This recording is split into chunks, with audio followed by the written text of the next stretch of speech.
ओम शांति।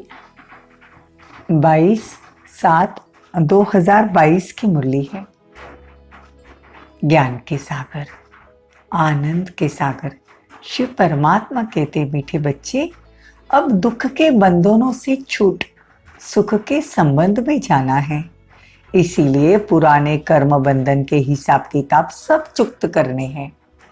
प्रश्न है, इस युद्ध स्थल पर बेहद की बॉक्सिंग कौन सी है? बॉक्सिंग में विजय का आधार क्या है? उत्तर है, माया रावण से तुम बच्चों की बेहद की बॉक्सिंग है। इसे ही मल्लयुद्ध कहा जाता है। इस बॉक्सिंग में विजयी बनने के लिए बुद्धि में रहे हमने कल्प कल्प जीत पाई है। माया रावण पर जीत पाने के लिए पांचों भूतों का दान देना है। दान में देकर फिर कभी वापस नहीं लेना। अगर दान देकर वापस लिया, काम क्रोध के वश हुए तो सब भूत फिर सताने लगेंगे। सब भूत मतलब अहंकार, लोभ, ये जो भी है दूसरे विकार, जो 5 में से ये 2 काम क्रोध है, लेकिन अहंकार है, लोभ है, ये सब चीजें वापस आ जाएगी। मोह है, गीत है, एक तू जो मिला सारी दुनिया मिली। ओम शांति। ये रिकॉर्ड है जो बंधन से मुक्त हो संबंध में आए हैं। इस समय माया का बंधन, इसको ही असुरी बंधन कहा जाता है। अब तुम्हारा है ईश्वरीय संबंध। बंधन में है दुख, संबंध में है सुख। इसीलिए कहते हैं ना, दुख के बंधन काट हमें सुख के संबंध में ले चलो। देखो कितनी बड़ी बात बाबा कहते हैं कि दुख में क्या है? बंधन है, सुख में संबंध है। तो बाबा कहते हैं कि इसलिए तो आत्मा पुकारती है ना कि सुख के संबंध में ले चलो। भगत अर्थात भगवान को याद करने वाले, परंतु दुनिया में एक भी भगत नहीं जिसको भगवान का पता हो। इसीलिए आधा कल्प से भक्ति मार्ग चला आया। तुम्हारे बंधन काटने के लिए बाप सम्मुख बैठे हैं। गाया भी जाता है, दुख हरता सुख करता। दुख हरता शांति करता नहीं कहेंगे, सभी शांति में चल। फिर सृष्टि में देखो कैसी बातें बच्चे बोलते हैं, तो बाबा कितना क्लियर कर कर बताते हैं। बाबा कहते, मैं आया ही हूँ सबको बंधन से, दुख से छुड़ाने के लिए। एक तरफ सुख के संबंध में जुटते हो, दूसरी तरफ कर्म बंधन हिसाब किताब चुक्त हो रहा है। नई दुनिया में दुख नहीं है, पहले पहले से सब सुख के संबंध, बाद में फिर दुख का बंधन शुरू होता है। सुख दुख का तो खेल है, इसीलिए बहुत सुख तो बहुत दुख भी देखते हो। वो थोड़ा दुख तो थोड़ा सुख देखते हैं। भारत जो हेवनली सॉल्वेंट था, अभी इंसॉल्वेंट बन गया है। सबसे नया था, अब सबसे पुराना हो गया है। बहुत दुख देखते हैं। बाबा कहते हैं कि हर 5000 वर्ष बाद मैं आता हूँ। मेरे में ज्ञान भरा है आदि से अंत तक। तो त्रिकालदर्शी हुए ना, अभी तुम तीनों कालों को जानते हो। बाबा आकर हमको सब बातें बताते हैं। अभी तुम जानते हो कौन 84 जन्म कैसे लेते हैं। सिख लोग व आर्य समाजी बौद्धि आदि 84 जन्म नहीं लेंगे। तुम बाप को जानते हो, इसलिए कहते हो गीता का भगवान कौन है? ज्ञान का सागर, पतित पावन, हेवनली गॉडफादर, यह सर्व गुण संपन्न हेवन का पहला प्रिंस श्री कृष्ण। यह पहली तो बहुत सहज है, यह पहली बहुत सहज है। इसीलिए तो बाबा ऐसी ऐसी पहेलियां छुपवा रहे हैं। तो मनुष्य की बुद्धि में बैठे तो जज करो कि गीता का भगवान कौन? हेवनली गॉड फादर है, हेवन स्थापन करने वाला। पतितों को पावन बनाने में कितना टाइम लगता है? मुख्य बात है पवित्र रहने की। एक से बुद्धि योग लगाना है, घर बार छोड़ना नहीं है। वो तो हद का सन्यासी जो घर बार छोड़ते हैं। तुम्हारा तो बेहद का सन्यास है।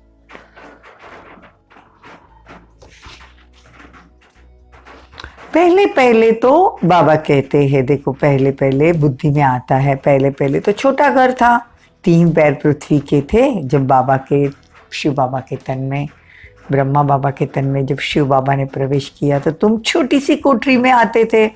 जैसे बाबा कहते घर में गीता पाठशाला खोलो, वैसे ही था। पूछते शुरू कैसे हुआ, तो बाबा बताते हैं शुरू में ऐसे हुआ था, पहले तीन पैर पृथ्वी के लिए, फिर पीछे बड़े मकान मिले। बच्चे बहुत आ गए ना, भट्टी बनी, मोटरें, बस आदि भी रखनी है, इसीलिए बाबा बच्चों को कहते हैं तीन पैर पृथ्वी लेकर पाठशाला खोलो, फिर तो तुम सारे विश्व का मालिक बन सकते हो। गाते हैं ईश्वर विश्व का मालिक है, परंतु तुम जानते हो सृष्टि चक्रों को कहा जाता है। बाप तो विश्व का मालिक नहीं बनता ना, तो वो आते हैं खिदमत सेवा करने। जब सारी यूनिवर्स दुखी होती है ना, तो गॉड की यूनिवर्सिटी सारे यूनिवर्स के लिए है। ये क्या है, गॉड की यूनिवर्सिटी है ना, तो बाबा कहते सारे विश्व के लिए है। कोई कहते बाबा क्रोध आता है, अरे ये तो भूत है ना, दान में दे फिर वापस लेंगे तो बहुत सताएगा। तुमने 5 विकार का दान में दिए, इसका संन्यास करना है, बाकी घर बार छोड़कर भगाना ये कायरता है, भागना ये कायरता है। बाप समझाते 63 जन्म तुम गोते खाए, अभी एक जन्म पवित्र रहो। इसमें आमदनी बहुत जबरदस्त प्राप्ति है, आमदनी बहुत है और प्राप्ति भी जबरदस्त है।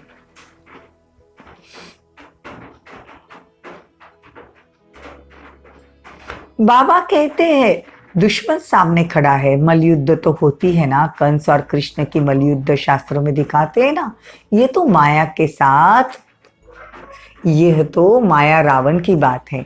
कृष्ण की आत्मा अंतिम जन्म में है, माया से युद्ध कर फिर कृष्ण बनती है। अब समझदार बनना है। भारत कितना सिर ताज था, सूर्यवंशी की दरबार देखो कितने हीरे जवाहरात के महल थे। यहाँ भी दरबारें होती है, आपस में प्रिंसेस मिलते हैं, नंबरवार बैठते हैं। बुद्धि से काम लो, वहाँ आपस में कैसे मिलते होंगे, उन्हों की दरबार कैसे होगी। रात को बत्ती देखने में नहीं आती, रोशनी ही रोशनी साइंस काम में आती है, गुम नहीं होती। देखो सत्युग में अभी की साइंस काम आती है, गुम नहीं होती।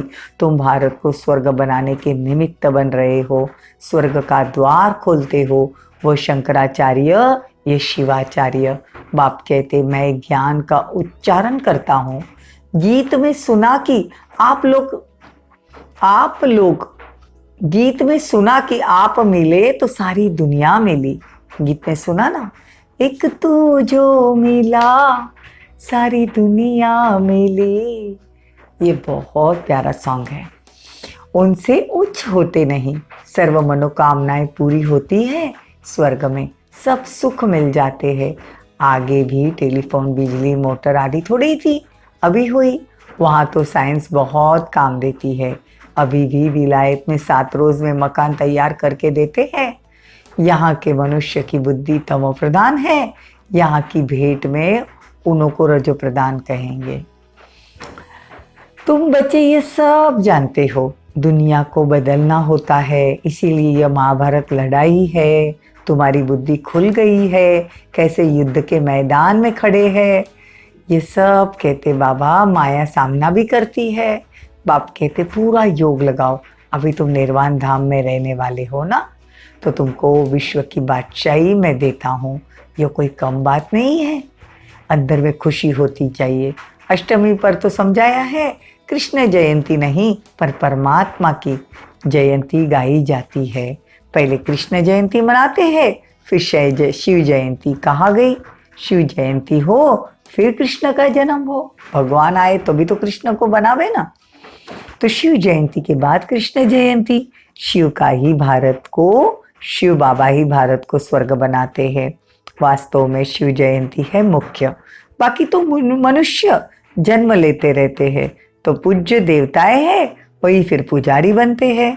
तुम्हारी बुद्धि में सारा राज है, सो भी नंबरवार पुरुषार्थ अनुसार। राज तो है लेकिन नंबरवार। तो बाबा तुमको समझाते, तुम फिर औरों को समझाते हो। प्रिंसिपल आदि को भी समझाना चाहिए। हेवन के प्रिंस प्रिंसेस बनना है, उन्हों को ये वर्षा कैसे मिला, ये सूर्यवंशी डिनाइस्टी कैसे स्थापन हुई, ये नॉलेज नहीं है तो तुम फिलोसोफर काहे के हुए। समझाने की युक्ति चाहिए, ये क्या जजमेंट करते हैं। धर्मराज बाबा तो बिल्कुल एक्यूरेट है, उनके ऊपर तो कोई है नहीं, यहाँ तो एक दो के ऊपर है। सच्चा सच्चा धर्मराज तो सिर्फ एक है। बाबा कौन है? धर्मराज भी है। अच्छा, मीठे मीठे सिकिलदे बच्चों प्रति माता पिता बाप दादा का याद प्यार और गुड मॉर्निंग। रूहानी बाप की रूहानी बच्चों को नमस्ते। हम रूहानी बच्चों की रूहानी माता पिता बाप दादा को याद प्यार गुड मॉर्निंग।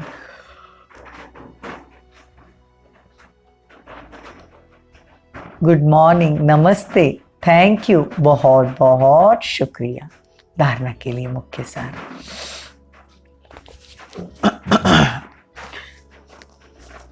बुद्धि को हद और बेहद से पार अपने शांतिधाम में ले जाना, दुख के बंधन से छूटने के लिए ईश्वरीय संबंध में रहना, सारे विश्व की खिदमत करने के लिए 3 पैर पृथ्वी केवल रूहानी यूनिवर्सिटी खोलनी है, बेहद की हिस्ट्री ज्योग्राफी पढ़नी और पढ़ानी है। वरदान, तपस्या द्वारा सर्व कमजोरियों को भस्म करने वाले फर्स्ट नंबर के राज्य अधिकारी भव। तपस्या द्वारा सर्व कमजोरियों को भस्म करने वाले फर्स्ट नंबर के राज्य अधिकारी भव। फर्स्ट जन्म में फर्स्ट नंबर की आत्माओं के साथ राज्य अधिकार प्राप्त करना है तो जो भी कमजोरियां हैं उन्हें तपस्या की अग्नि में भस्म कर दो। मन बुद्धि को एकाग्र करना अर्थात एक ही संकल्प में रह फुल पास होना। अगर मन बुद्धि जरा भी विचलित हो तो दृढ़ता से एकाग्र करो। व्यर्थ संकल्पों को समाप्ति ही संपूर्णता को समीप लाएगी। स्लोगन, समय को गिनती करने वाले नहीं लेकिन बाप के व स्वयं के गुणों की गिनती कर संपन्न बनो। ओम शांति, ओम शांति।